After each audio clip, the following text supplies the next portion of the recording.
Fala pessoal, beleza? Então, dando continuidade, nós trabalhamos nos vídeos, né? A nossa livezinha continua.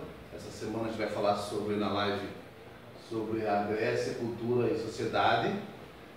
Então, lembrando, né, que vai ter o formulário, vocês precisam preencher esses formulários certinho, tá? Para não deixar para a última hora, assista o vídeo, já faz ali o formuláriozinho com as respostas para a gente poder fazer a avaliação, né, e ajudar a compor essa nota do bimestre. Então esse aqui agora é no CA, unidade 2, né? É uma aula do dia 5, tá? Vai ser o resuminho 5, é só um resumo, né? Vocês estão acompanhando as aulas do positivo. Então lembrando que não pode deixar de assistir essas aulas, e a gente faz um resuminho aqui e trabalha mais algumas coisas, correções, ou debate mais algumas coisas nas lives. Beleza?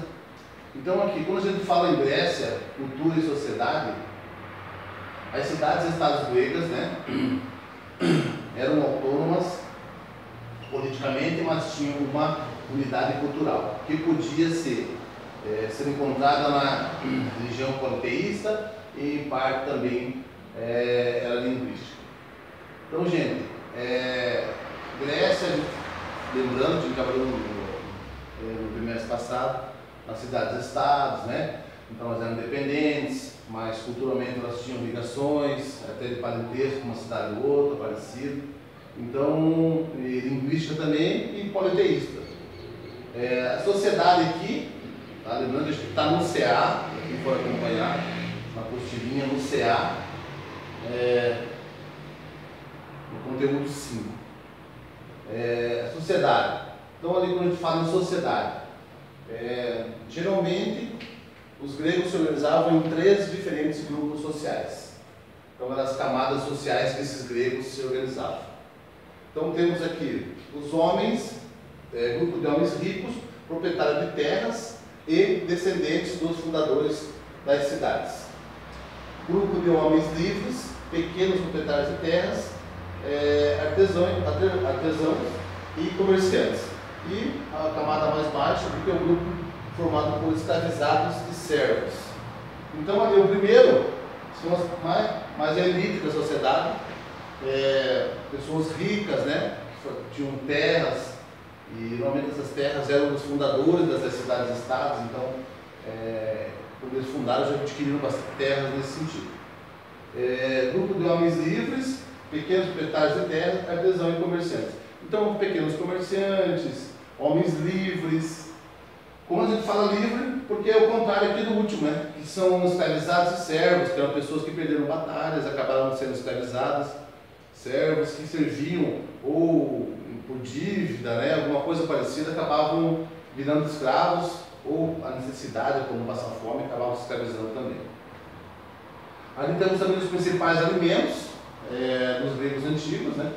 Então tinha o vinho, né? Que era a uva, então eles tinham as plantações de uva e faziam o vinho.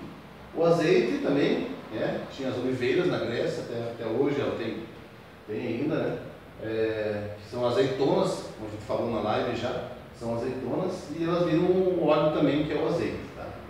As frutas, carne, como a de carneiro, principalmente a de carneiro também, porque tinha-se muito esse cuidado, né? Essa criação com os carneiros, para lã, para várias coisas, entre elas a carne também. Então ali tem uma fotinha do artesão trabalhando, tal, né? Mais ou menos a imagem. Vou ver para frente aqui. Aí fala também um pouquinho sobre as mulheres gregas. Então as mulheres, aqui ele faz uma comparação de 2 cidades, que são as principais, lembram, né? Que era Esparta e Atenas. Então as mulheres atenienses, tinham vida reclusa e submissa. Então, como eu falei na live para vocês, reclusa, né? Era mais em casa, e submissa. Então era submissa ao marido, ao pai do marido, né? Era uma mulher submissa do modo geral. Ela não tinha muita opinião e não podia se expressar muito nessa cidade de Atenas. Mulheres de Esparta, as mulheres de Esparta, as espartanas, então, eram um pouco mais valorizadas que as atenienses, por serem as geradoras dos futuros soldados de Esparta. Lembram lá que com 7 anos eles já iam para o exército, né? Então eles tinham essa ideia que a mulher ateniense tinha que ser uma mulher saudável, né? Uma mulher de fibra, para gerar um bom soldado, tá? Então aqui, ó, saudáveis e ter vigor corporal, criavam os filhos homens até os 7 anos. Então os filhos homens ficavam com elas até os 7 anos e depois eles iam, os militares do exército, né, assumir essa criança e fazer todo o treinamento necessário. E ali temos a religião e mitologia. Então ali na religião e na mitologia, os deuses gregos antigos tinham características semelhantes dos seres humanos, porém eram imortais. O Monte Olimpo era a morada dos príncipes deuses, dos principais deuses, de onde acompanhava a vida dos mortais. Os gregos acreditavam que o oráculo de Delfos tinha as respostas para o destino das pessoas. Os gregos também acreditavam na existência de semideuses ou heróis, ninfas, sátiros, centauros e outros seres fantásticos. Os gregos explicavam o mundo em que viviam por meio dos mitos. Então essa interessante, a gente conversou também na live essa semana, que essa mitologia é uma coisa muito bacana, né? A mitologia grega, porque tem os deuses, os semideuses, então tem o Olimpo, que lá eles conseguem acompanhar a vida dos terrestres, né? dos humanos, vamos dizer assim. Tem a história do Minotauro também, lembra que a gente viu, né? Que era metade touro, metade homem, do labirinto. Então, assim como essa, tem várias outras histórias, outras mitologias que eles acreditam, né? Que são politeístas, que acreditam em vários deuses. Então, Deus, né? É o Deus da força, o Deus da guerra e assim por diante. Deus do sol. Aí também temos sobre a Olimpíada. Isso tudo, gente, a gente está falando sobre o que a Grécia acrescentou também, né, para o mundo. E as Olimpíadas não deixam de ser uma dessas coisas, né? Que até hoje ela acontece de 4 em 4 anos, assim como foi na Grécia. Então, quando surgiu em 776 a.C., onde ocorria na cidade-estado de Olímpia, que Deus era homenageado, Zeus, então era homenagem a Zeus. Quando ocorria de 4 em 4 anos, como é hoje também, qual era a premiação? Então os vencedores recebiam uma coroa de louros, né? Uma coroa de louros, assim como fosse umas flores, assim, uns ramos, uns ramozinhos de flores, assim, e simbolizava que o atleta estava entre os preferidos dos deuses. Então, se ele era vencedor, ele foi escolhido por os deuses e estava entre os preferidos dos deuses. Quando deixou de ocorrer? Em 393, o imperador romano Teodósio cancelou. Depois ele voltou anos depois, né, e até hoje permanece as Olimpíadas. Tá? Vamos ver outra contribuição dos gregos.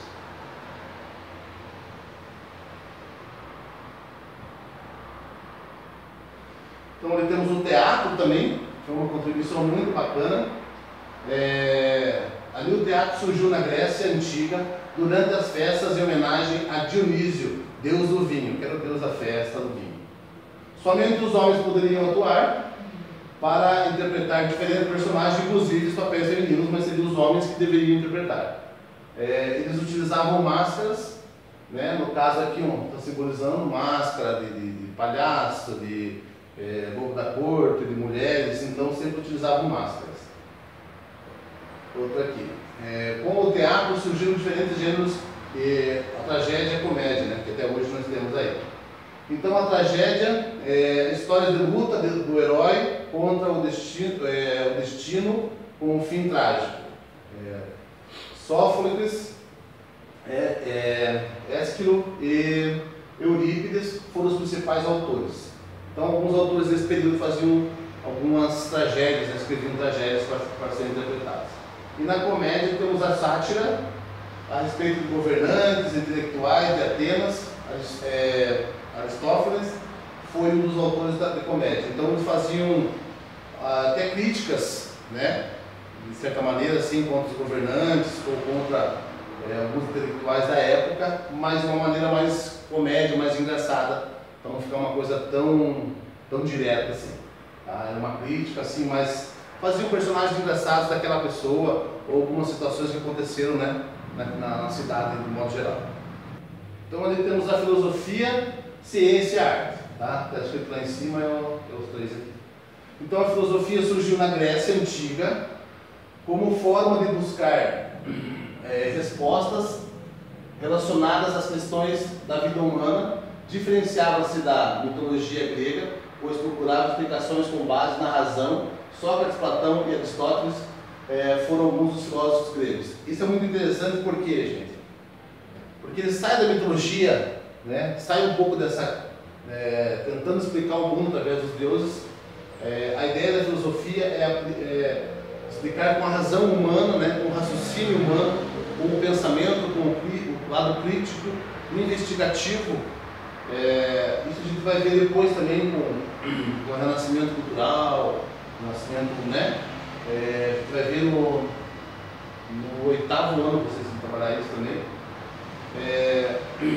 Desculpa, no 7º ano, vão trabalhar isso também de novo, vocês vão ver que temos o humanismo.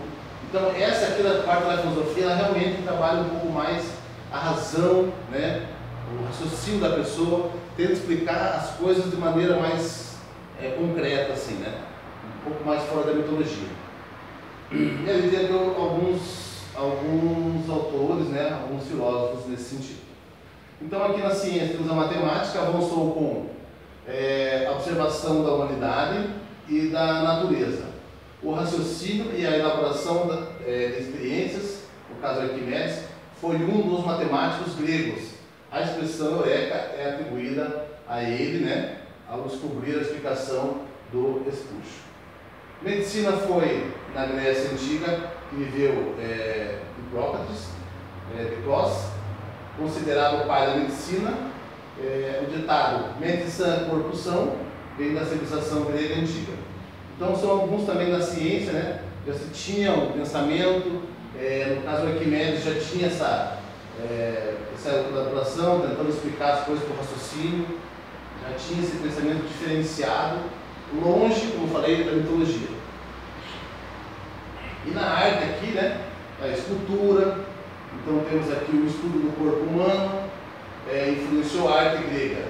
Então começa a ver estátuas, você começa a ver imagens, né, do corpo humano, de modo geral, expressão do ser humano. Com simetria, proporcionalidade, equilíbrio e beleza. Na arquitetura destaca-se o uso de colunas dóricas, né, influência dos dóricos, jônicas, os jônicos, e coríntias. As construções eram geralmente feitas de mármore, então uma pedra, um mármore, né? Hoje usa-se muito mármore em pias, pisos, né? Algumas coisas na casa de vocês pode ter muito mármore também, eu acredito. Na Acrópole de Atenas é possível observar o estilo dórico na construção do Partenon e no estilo jônico na arquitetura do templo de Atena Nike. Então aqui, né, tem um exemplo, né? Então você pega as colunas, né, todas em mármore, aqui vamos ver, são colunas gregas, então assim é fácil de identificar e você vai ver para frente em outros reinos que ainda tem essa influência. Nós temos aqui também em Curitiba, você pega as lojas da Van, né, por exemplo, que tem aquelas colunas que são simbolizadas aqui, ó, no Universidade Federal do Paraná, e assim algumas obras que a gente tem aqui em Curitiba que simbolizam um pouco esse período também, beleza? E essa arquitetura, com influências na arquitetura grega. Ele fala um pouquinho dos fenícios também, que era um povo, né, grego. Então os fenícios dominavam a construção de navios e eram excelentes navegadores, o que lhes permitiu manter o domínio do comércio de produtos no mar Mediterrâneo. Estabeleceram colônias no norte da África, na Ásia, na Península Ibérica, a fim de facilitar o registro dos seus negócios. Desenvolveram um alfabeto que serviu de base para a criação do alfabeto latino. Então, para simbolizar ali e finalizar, falo um pouquinho dos fenícios, mas isso a gente não se apegou muito na live, eu lembro. Mas então essa é uma revisãozinha curta, né, gente, sobre essa sociedade grega. Então lembrando que vocês continuam assistindo essas aulas da Positivo. Tá? Nossa ideia é só dar uma revisãozinha, lembrar alguma coisinha e vocês conseguirem preencher esses formulários. E tem um linkzinho sempre no vídeo ali. Assista o vídeo, já preenche certinho, né? Então não tem dificuldades, a gente faz sempre em cima do que a gente trabalhou. Não é nada fora disso, não é nada de outro planeta. Então continua fazendo o mesmo sistema, tá? E é isso aí, beleza? Até a próxima então.